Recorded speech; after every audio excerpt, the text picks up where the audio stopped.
mein Kaiser. Es ist Zeit zu gehen. On the 9th of November 1918, Kaiser Wilhelm II abdicates. Because of this, a new government is needed in Germany.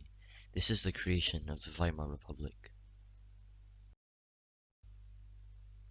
After the German federal election in January 1919, meeting in Berlin was far too dangerous for the members, as the government was constantly being attacked at the time. Therefore, the meeting was held around the town of Weimar. The January elections showed that there was not a single party with the majority of the votes. This problem was solved with proportional representation. However, proportional representation caused coalitions within the government due to the vast ideas of many parties. Friedrich Ebert from the Social Democratic Party was chosen by the Assembly as the new president. Though it was not a majority, the Social Democratic Party had 163 seats, making it the party with the most seats compared to the others. The new constitution officially took control in August 1919.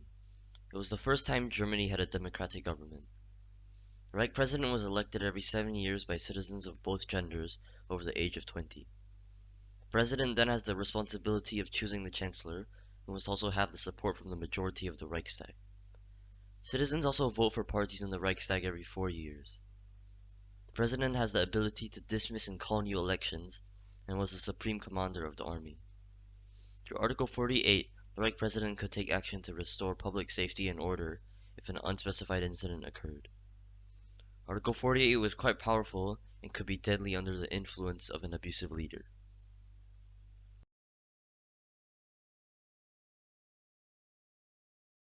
The Treaty of Versailles, signed on 28 June 1919, gave Germany harsh terms to take in.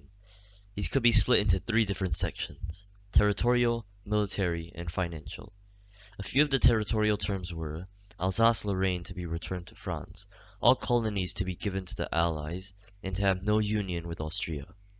Some military terms included that the army could not exceed 100,000 men, no tanks or heavy artillery were allowed, and Rhineland to be fully demilitarized.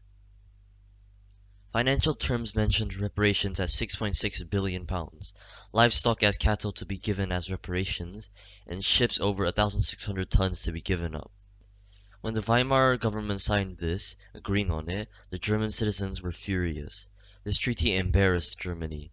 They called this to be dictated peace or Diktat. Ebert and the Weimar politicians developed a name for themselves: November Criminals. The chancellor at the time, Scheidemann, resigned in disgust of this treaty.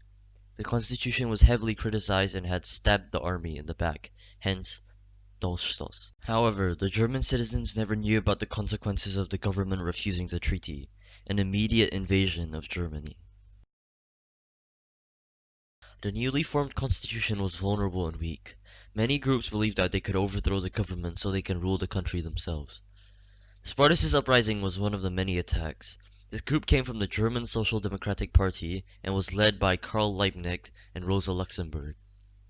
The Spartacists promoted communist beliefs, which led to a clash with the government and the army on December 1918.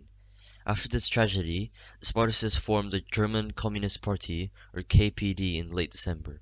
On 6th January 1919, the Spartacists once again attempted to overthrow Ebert and the Weimar government to promote a communist state, but the Reichswehr and the Freikorps stopped the rebellion. After a few days, Liebknecht and Luxemburg were captured and killed. After dealing with rebellious groups, there was still a big problem to tackle: reparations.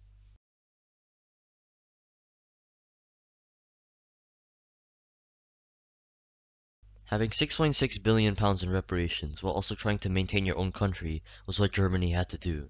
Reparations were being delayed and the French were furious. They took off with Belgium in January 1923 to occupy the Ruhr, Germany's main source of metal production. They grabbed the goods they needed rather than waiting for Germany to pay back all the reparations. Of course, Germany could not accept this. The invasion was not agreed upon the Treaty of Versailles, so they told the workers to stop working and go on strike, hence passive resistance. In the meantime, the government printed money to pay the workers to keep refusing to work.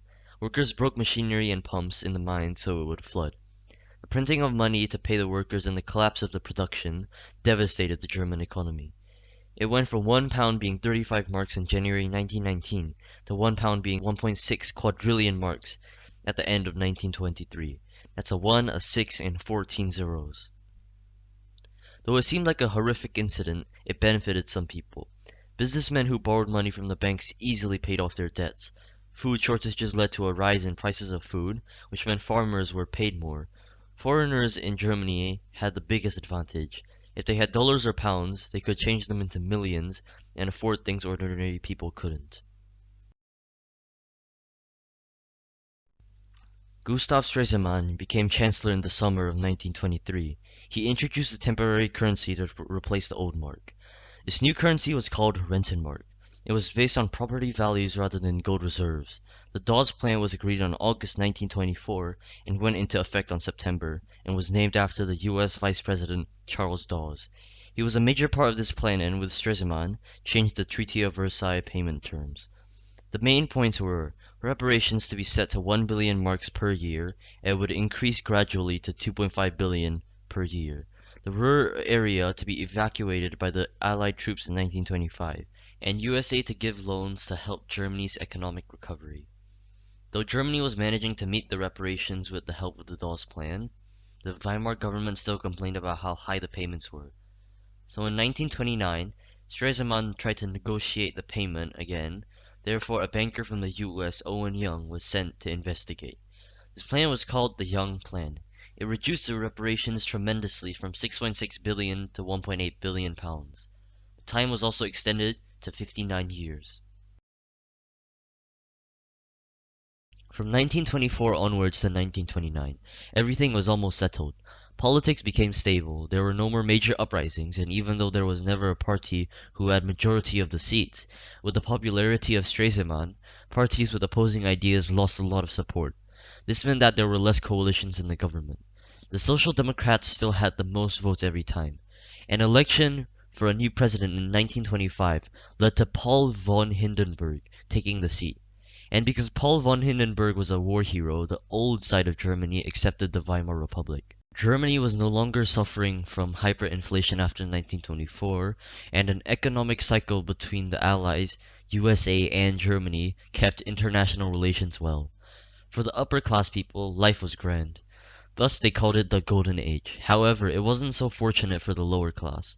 In 1926, unemployment reached its peak. This is because the country wasn't actually making money from its citizens, and instead was receiving loans from the US. Additionally, farmers were affected by the increase of price in the urban areas of Germany, which led to unaffordable machinery. During this period of the Golden Age, wages increased over 10%, which led to Germany having some of the best paid workers in Europe. However, this only applies to some of the people in Germany. Most middle-class workers did not benefit. These middle-class citizens also went bankrupt during hyperinflation of 1923. Though unemployment fell for some in April 1928, 184,000 middle-class workers were still unemployed. Life was grand for the most part. It was good. It was too good. And because Germany's economy was dependent on the US, the Wall Street crash in 1929 led to Germany falling, and without Stresemann to save them again due to his passing 1 month before, on the 3rd of October 1929, the collapse of the Weimar government was inevitable.